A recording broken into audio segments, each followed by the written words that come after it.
캠핑카 사고 나면 자동차 보험 될까요? 캠핑 트레일러나 카라반은 과연 자동차일까요?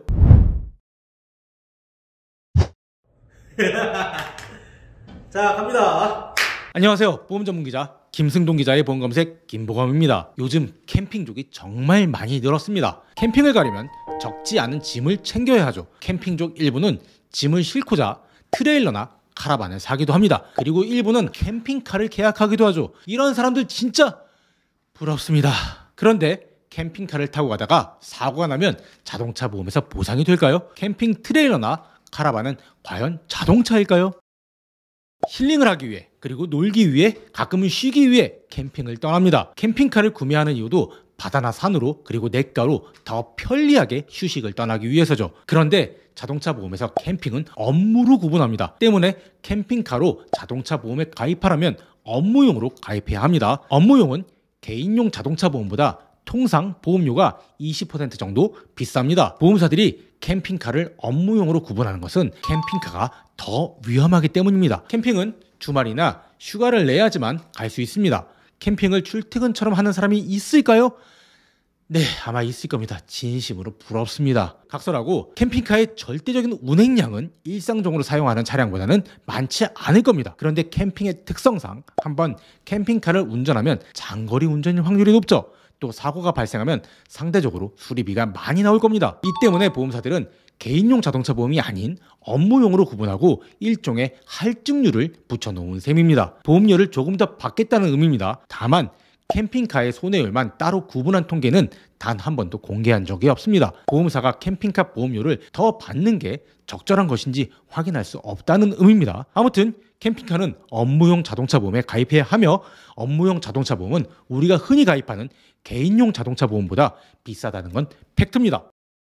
캠핑카는 자동차로 구분합니다. 자동차 보험, 그것도 업무용 자동차 보험에 따로 가입을 해야 합니다. 그런데 트레일러나 카라반은 자동차가 아닙니다. 때문에 자동차 보험에 가입할 수가 없습니다. 자차 보험, 다시 말해 자기 차량 손해담보특약에 가입해야 합니다. 즉 견인하는 자동차는 자동차 보험에, 트레일러나 카라반은 자동차 보험이 아닌 자차 보험에 가입해야 하는 것이죠. 그 앞에 견인차인 자동차부터 좀 살펴보겠습니다. 견인하기 위한 자동차는 트레일러나 카라반을 매달 수 있는 장치를 설치해야 되죠. 트레일러를 달겠다고 보험사에 알리면 보험사는 내저 장비 견인 위험 담보 특약에 추가로 가입하라고 합니다. 이 특약은 할증 특약입니다. 보험료가 오르죠. 보험료는 1년에 몇만 원 정도 수준입니다. 트레일러나 카라반을 구매할 수 있는 경제력이 있는데 몇만 원이야 좀 부담되지는 않습니다. 그러나 트레일러나 카라반은 좀 얘기가 다릅니다. 트레일러는 끌려다니는 장치입니다. 자기 차량 손해담보 특약, 일명 자차 보험에 따로 가입을 해야지 보상이 됩니다. 자차 보험의 특징은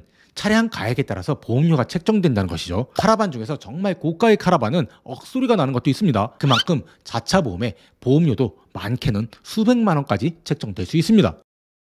캠핑카를 운행하다가 사고가 나면 어려울 게 없습니다. 일반적인 자동차를 운행하다가 사고가 났을 때처럼 처리를 진행하면 됩니다. 업무용 자동차 보험이라고 해도 특별히 달라질 건 별로 없습니다. 그러나 자동차에 딸려있는 트레일러나 카라반은 조금 복잡합니다. 우선 자동차가 트레일러를 수반해서 끌고 가다가 사고가 났습니다. 이 경우 자동차 보험에서 다 해결이 됩니다. 운행 중이었으니 자동차 보험에서 보상이 진행된다는 거죠. 그럼 트레일러는 어떻게 될까요?